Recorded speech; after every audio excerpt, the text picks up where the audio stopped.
আজ শ্রাবণ মাসে তৃতীয় সোমবার, তাই সকাল সকাল স্নান করে নতুন জামা পরে রেডি হয়ে নিয়েছি পুজো দেওয়ার জন্য।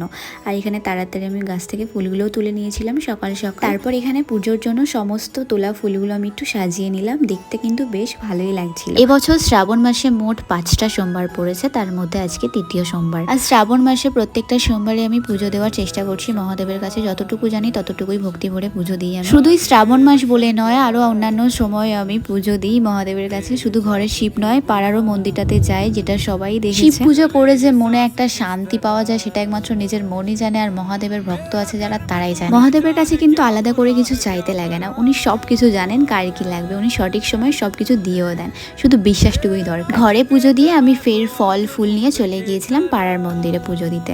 আর আমার সাথে গিয়েছিল এই পুচকাটা, যে আমার সাথে সব সময় থাকে কম বেশি, তোমরা দেখেছো ভিডিওতে। আজকে বেশ ভক্তি ভরে ভালোভাবে পুজো দিলাম, মন্দির খালি ছিল। হর হর মহাদেব।